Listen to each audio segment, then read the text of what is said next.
Hello नमस्कार दोस्तों Rajasthan BSTC model paper number 3 में आपका स्वागत है।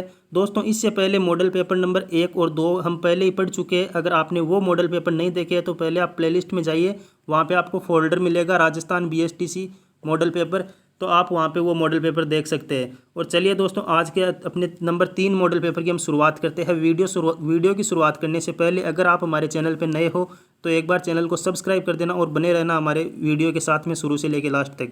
चलिए दोस्तों क्वेश्चन की शुरुआत करते हैं। आज का अपना फर्स्ट क्वेश्चन है, मल्लाह सभ्यता किस जिले में है? मल्लाह सभ्यता एक सभ्यता स्थल है, ये किस जिले में है?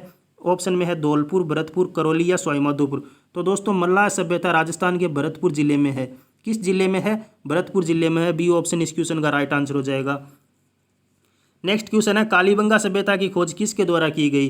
कालीबंगा सभ्यता जो कि राजस्थान के हनुमानगढ़ जिले में घग्गर नदी के किनारे स्थित है, इसकी खोज अमलानंद घोष के द्वारा की गई थी। किसके द्वारा? अमलानंद घोष के द्वारा की गई थी। नेक्स्ट क्वेश्चन, प्राचीन भारत का टाटानगर किसे कहा जाता है? प्राचीन भारत का टाटानगर किसे कहा जाता है? दोस्तों इंपॉर्टेंट क्वेश्चन है, काफ़ी बार पूछा गया है टाटानगर से संबंधित। कालीबंगा, गणेश्वर, रेड या आहड़। तो देखो प्राचीन भारत का टाटानगर कहा जाता है रेड को, लेकिन ये यहाँ पे गलत लिखा हुआ है। ये इस तरीके से लिखा जाता है रेड, जो कि राजस्थान के टोंक जिले में स्थित है। कौन से जिले में है? टोंक जिले में। ये एक सभ्यता स्थल है जो कि राजस्थान के टोंक जिले में स्थित है। ढील नदी के किनारे ये सभ्यता स्थल स्थित है। कौन सी नदी के किनारे स्थित है? नदी का नाम मिलता है ढील।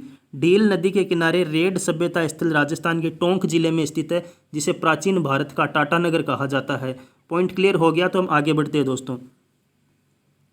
अगला क्वेश्चन है, बनास संस्कृति की सभ्यता स्थल, बनास संस्कृति की सभ्यता किस सभ्यता स्थल को कहा जाता है? दोस्तों ये क्वेश्चन थोड़ा गलत तरीके से लिखा गया है कि बनास संस्कृति की सभ्यता किस सभ्यता स्थल को कहा जाता है, ऐसा क्वेश्चन है। तो किसको कहा जाता है? आहड़ को कहा जाता है।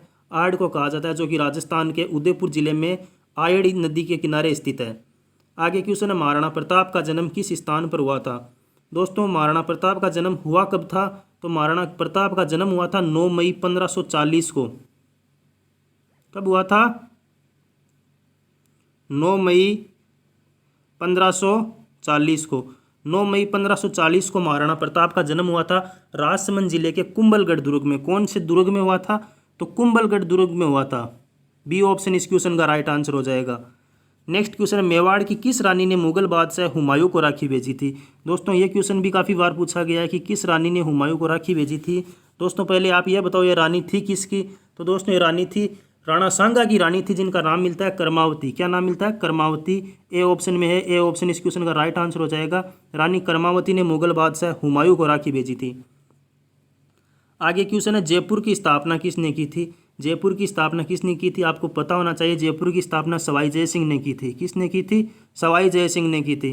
नेक्स्ट क्वेश्चन है, जयपुर से पहले कछवाहा शासकों की राजधानी कहाँ स्थित थी?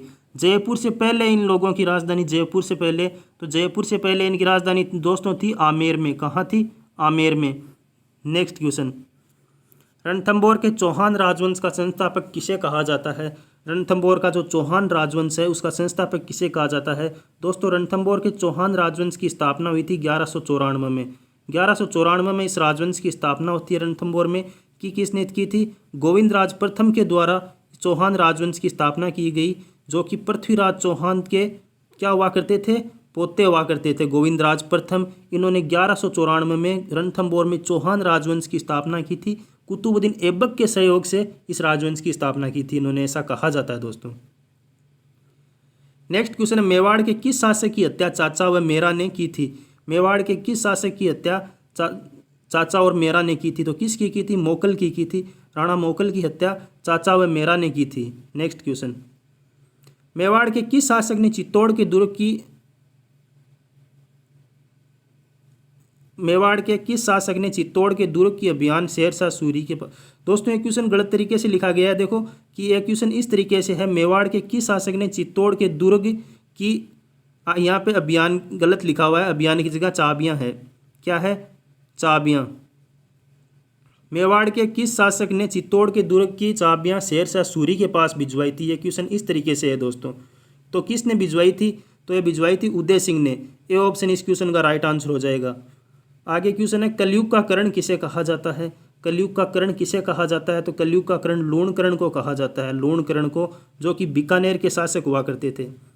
नेक्स्ट क्वेश्चन है, अलवर राज्य की स्थापना किसने की थी? अलवर राज्य की स्थापना किसने की थी? मान सिंह, प्रताप सिंह नरूका, गोविंद सिंह या विजय सिंह? तो दोस्तों अलवर राज्य की स्थापना प्रताप सिंह नरूका के द्वारा की गई थी। नेक्स्ट क्वेश्चन, आगे क्वेश्चन है, मेवाड़ के किस शासक ने बनवीर की हत्या करने के बाद चित्तौड़ की गद्दी संभाली थी? बनवीर की हत्या करने के बाद मेवाड़ के शासक कौन बने थे? तो दोस्तों उदय सिंह बने थे। कौन बने थे? उदय सिंह बने थे। बी ऑप्शन इस क्वेश्चन का राइट आंसर हो जाएगा। नेक्स्ट क्वेश्चन है, मेवाड़ के पहाड़ी भागों में महाराणा प्रताप को किस नाम से जाना जाता था? पहाड़ी भागों में महाराणा प्रताप का कौन सा नाम हुआ करता था? तो महाराणा प्रताप का नाम हुआ करता था कीका। कीका का अर्थ होता है पहाड़ी बच्चा। नेक्स्ट क्वेश्चन है, प्रसिद्ध चित्र बनी ठनी किस शैली का था? बनी ठनी चित्र किस शैली का था? तो दोस्तों ये चित्र था किशनगढ़ शैली का। कौन सी शैली का? किशनगढ़ शैली का। नेक्स्ट क्वेश्चन है, राजा नागरीदास का वास्तविक नाम क्या था? जो वो राजा जिनके काल में बनी ठनी का चित्र बना था, उन राजा का एक उपनाम मिलता है नागरीदास। अगर नागरीदास इनका उपनाम है तो इनका वास्तविक नाम क्या था दोस्तों? ये आपको बताना है। ऑप्शन में है मान सिंह, सावंत सिंह, सज्जन सिंह या सूरत सिंह। तो राजा नागरीदास का वास्तविक नाम था सावंत सिंह। क्या नाम था? सावंत सिंह। नेक्स्ट क्वेश्चन है, फूलडोल उत्सव कहाँ का प्रसिद्ध है? दोस्तों ये क्वेश्चन भी रिपीटेड है, काफ़ी बार पूछा गया है। फूलडोल उत्सव कहाँ का प्रसिद्ध है? तो ये प्रसिद्ध है शाहपुरा का। शाहपुरा भीलवाड़ा का ये प्रसिद्ध है। शाहपुरा भीलवाड़ा। नेक्स्ट क्वेश्चन, आगे क्वेश्चन है, लोदरवा किस जिले में स्थित है? लोदरवा किस जिले में है? जैन मंदिरों के लिए लोदरवा प्रसिद्ध है दोस्तों। तो जो किस जिले में है? जैसलमेर जिले में है। डी ऑप्शन इस क्वेश्चन का राइट आंसर हो जाएगा। नेक्स्ट क्वेश्चन है, सीताबाड़ी का मेला किस स्थान पर बढ़ता है? सीताबाड़ी का मेला किस स्थान पर बढ़ता है? ऑप्शन में कोटा, बूंदी, बारा या झालावाड़।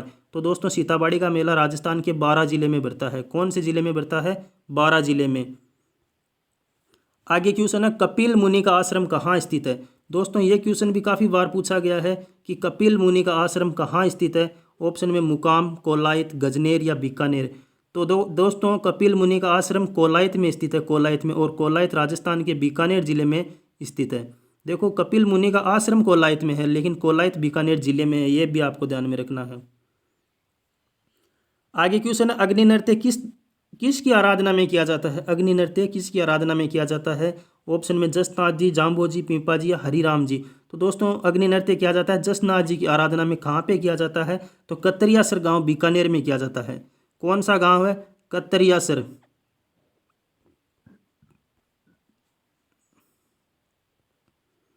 कतरियासर गांव का नाम मिलता है। जिले का नाम आपसे पूछे तो जिले का नाम मिलता है बीकानेर।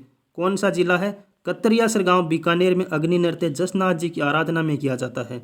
नेक्स्ट क्वेश्चन है, अग्नि नृत्य का संबंध किस स्थान से है? इसकी हम बात कर चुके हैं, बीकानेर से, बीकानेर के कतरियासर गांव से।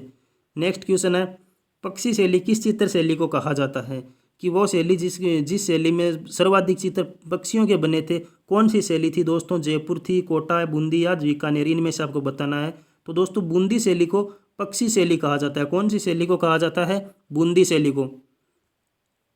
आगे क्वेश्चन है, मारवाड़ में कला व संस्कृति को नवीन परिवेश देने का श्रेय किसे दिया जाता है? चित्रकला का क्वेश्चन है, मारवाड़ से संबंधित पूछा गया है कि मारवाड़ में कला व संस्कृति को नवीन परिवेश देने का श्रेय किसे दिया जाता है? तो दोस्तों ये श्रेय दिया जाता है राव मालदेव को। किसको दिया जाता है? राव मालदेव को। नेक्स्ट क्वेश्चन, आगे क्वेश्चन है, जमीन का जेवर किस दुर्ग को कहा जाता है? जमीन का जेवर किस दुर्ग को कहा जाता है? इस क्वेश्चन की दोस्तों हम पहले भी बात कर चुके हैं एक दो बार। किस दुर्ग को कहा जाता है? तो ये कहा जाता है जूनागढ़ दुर्ग बीकानेर को। ये किस जिले में स्थित है? तो ये बीकानेर जिले में स्थित है जूनागढ़ दुर्ग। इस दुर्ग को जमीन का जेवर कहा जाता है। मेहरानगढ़ दुर्ग जो कि जोधपुर में है, कुंभलगढ़ दुर्ग राजसमंद जिले में है, अचलगढ़ दुर्ग आबू के अंदर ये दुर्ग है, सिरोही जिले में बना हुआ है। और जो जमीन का जेवर है वो जूनागढ़ दुर्ग बीकानेर को कहा जाता है। आगे क्वेश्चन है, चमना बावड़ी किस जिले में स्थित है? चमना बावड़ी किस जिले में स्थित है? बावड़ियों से संबंधित क्वेश्चन है, बूंदी, सिरोही, जोधपुर या जयपुर? तो दोस्तों ये सिरोही जिले में स्थित है चमना बावड़ी। नेक्स्ट क्वेश्चन, सेठानी का जोड़ा कहाँ स्थित है? सेठानी का जोड़ा कहाँ स्थित है? तो ये चूरू जिले में है। कौन से जिले में है? चूरू जिले में। नेक्स्ट क्वेश्चन है, पटुओं की हवेली कहाँ स्थित है? ऑप्शन में है जैसलमेर, उदयपुर, बीकानेर या जोधपुर? तो दोस्तों राजस्थान के जैसलमेर जिले में पट्टुओं की हवेली स्थित है।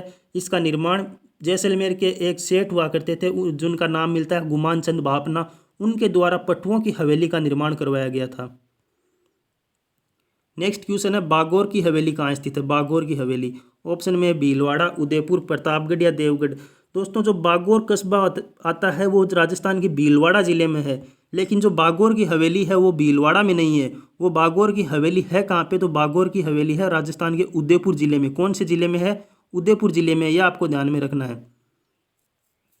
आगे है रेगिस्तान का सबसे बड़ा शहर कौन सा है। ज्योग्राफी का क्वेश्चन है, इंपॉर्टेंट क्वेश्चन है कि रेगिस्तान का सबसे बड़ा शहर कौन सा है। ऑप्शन में जैसलमेर, बाड़मेर, बीकानेर या जोधपुर। तो दोस्तों रेगिस्तान का सबसे बड़ा शहर है जोधपुर। कौन सा शहर है, जोधपुर शहर रेगिस्तान का सबसे बड़ा शहर है। नेक्स्ट क्वेश्चन है इनमें से किस जिले की सीमा पाकिस्तान के साथ नहीं लगती। ऑप्शन में है बाड़मेर, गंगानगर, जोधपुर या बीकानेर। तो दोस्तों किस जिले की नहीं लगती, जोधपुर की नहीं लगती, बाकी 3 जिलों की लगती है। बाड़मेर की लगती है, गंगानगर की लगती है, बीकानेर की लगती है। इसके अलावा एक और जिला है जिसकी सीमा पाकिस्तान के साथ लगती है। वो कौन सा है, तो वो दोस्तों जिला है जैसलमेर। कौन सा जिला है, जैसलमेर। नेक्स्ट है अरावली पर्वतमाला की सर्वाधिक ऊंचाई किस जिले में है। अरावली पर्वतमाला की सर्वाधिक ऊंचाई किस जिले में है, उदयपुर, चित्तौड़, सिरोही या राजसमंद। तो दोस्तों अरावली की सर्वाधिक ऊंचाई राजस्थान के सिरोही जिले में है। सिरोही में अरावली की सबसे ऊंची चोटी गुरु शिखर स्थित है। अगला है कर्क रेखा के सबसे निकट शहर कौन सा है। कर्क रेखा के सबसे निकट शहर कौन सा है, तो ऑप्शन में है बांसवाड़ा, डूंगरपुर, प्रतापगढ़ या भीलवाड़ा। तो दोस्तों बांसवाड़ा शहर है वो कर्क रेखा के सर्वाधिक निकट स्थित है। आगे है कर्क रेखा से सर्वाधिक दूर शहर कौन सा है। तो सर्वाधिक निकट तो आ गया बांसवाड़ा, अब सबसे दूर का पूछा तो सबसे दूर है गंगानगर। कौन सा है, गंगानगर। नेक्स्ट देखो बीसलपुर बांध किस नदी पर बना हुआ है। बीसलपुर बांध किस नदी पर बना हुआ है, पहले तो आपको पता होना चाहिए कि बीसलपुर बांध है कहाँ, तो यह राजस्थान के टोंक जिले में स्थित है। किस जिले में स्थित है, टोंक जिले में स्थित है। अब किस नदी पे स्थित है, तो ये बनास नदी पे स्थित है। कौन सी नदी पे है, बनास नदी पे। आगे क्वेश्चन है फाय सागर झील किस जिले में है। फाय सागर झील किस जिले में, इस झील का निर्माण इंजीनियर फोई के नेतृत्व में किया गया था। किस जिले में है, अजमेर जिले में है।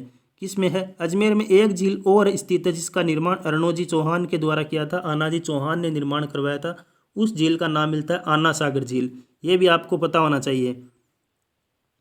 आगे क्वेश्चन है वन की आशा किस नदी को कहा जाता है। ऑप्शन में लूणी, माही, चंबल और बनास। वन की आशा दोस्तों, वन की आशा बनास नदी को कहा जाता है। किस नदी को कहा जाता है, बनास नदी को। नेक्स्ट क्वेश्चन है कामधेनु किस नदी को कहा जाता है। इस नदी का नाम कामधेनु के अलावा एक नाम और मिलता है, वो नाम मिलता है चरमवती। कौन सा नाम मिलता है, चरमवती। किस नदी को कहा जाता है, चंबल नदी को कहा जाता है। यह दोनों उपनाम इस चंबल नदी के हैं, कामधेनु और चरमवती। आगे क्वेश्चन है बूझ झील किस जिले में स्थित है। बूझ झील किस जिले में है, तो जैसलमेर जिले में है। कौन से जिले में है, जैसलमेर जिले में।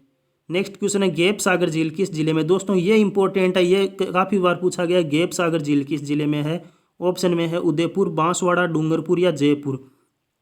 तो ये गैप सागर राजस्थान के डूंगरपुर जिले में स्थित है। कौन से जिले में है, डूंगरपुर में। नेक्स्ट है माही बजाज सागर बांध किस जिले में स्थित है। माही बजाज सागर बांध किस जिले में स्थित है, यह बांसवाड़ा जिले में स्थित है, बांसवाड़ा में। अगर दोस्तों आपको इस बांध से संबंधित गांव का नाम पूछे कि बांसवाड़ा के किस गांव में स्थित है, तो ये बोरखेड़ा के पास में ये बांध बना हुआ है गांव का, वहाँ पे नाम मिलता है बोरखेड़ा। बोरखेड़ा बांसवाड़ा के निकट ये बांध बना हुआ है, माही बजाज सागर बांध, जो कि राजस्थान के बांसवाड़ा जिले में स्थित है, बोरखेड़ा के निकट है। नेक्स्ट है पद्मा डेयरी किस जिले में। दोस्तों ये राजस्थान की सबसे पहली डेयरी थी, राजस्थान की प्रथम डेयरी थी ये पद्मा डेयरी। ये किस जिले में स्थित है, तो ये अजमेर जिले में स्थित है, अजमेर जिले में। आगे क्वेश्चन है थारपारकर नस्ल किस वंश की है। नस्ल से संबंधित क्वेश्चन है, पिछली क्लास में भी हमने नस्ल से संबंधित क्वेश्चन दिया था कि थारपारकर नस्ल किस वंश की है, तो ये गाय की नस्ल है। किसकी है, गाय की है। देखते हैं आज का अपना अंतिम क्वेश्चन, बरदर्रा किस जिले में स्थित है। दोस्तों ये बरदर्रे के बारे में क्वेश्चन आता है कि बरदर्रा किस जिले में स्थित है, तो ये काफ़ी कन्फ्यूज करने वाला क्वेश्चन है। दोस्तों ये पाली को ब्यावर से जोड़ता है। देखो होता क्या है कि काफ़ी किताबों में इसका आंसर अजमेर भी मिलता है, कई में पाली मिलता है। तो देखो हमारा जो स्टिक आंसर होता है इस क्वेश्चन का, अगर यहाँ पे पाली ऑप्शन ना देखिए कोई अदर ऑप्शन होता तब हमारा सही जवाब होता है अजमेर, लेकिन वैसे इसका आंसर होता है पाली। ये बरदर्रा पाली में स्थित है, जो कि पाली को ब्यावर से जोड़ता है। तो देखो अगर पाली ऑप्शन नहीं होता है तो हमारा सही आंसर होता है अजमेर, लेकिन यहाँ पे पाली है तो इसका आंसर होगा पाली, क्योंकि जो ये बर गांव है, जो बर की लोकेशन है वो पाली जिले में आती है। पाली जिला मुख्यालय के अंतर्गत, पाली जिला मुख्यालय के नियंत्रण में यह बर गांव आता है, इसलिए हम बरदर्रा पाली जिले में मानते हैं। तो ये पाली जिले में स्थित है। तो दोस्तों ये थे आज के अपने मॉडल पेपर के क्वेश्चन। आपको कैसे लगे कमेंट करके ज़रूर बताना। पसंद है तो लाइक करना, कमेंट करना और चैनल को सब्सक्राइब करना। थैंक यू दोस्तों, जय हिंद।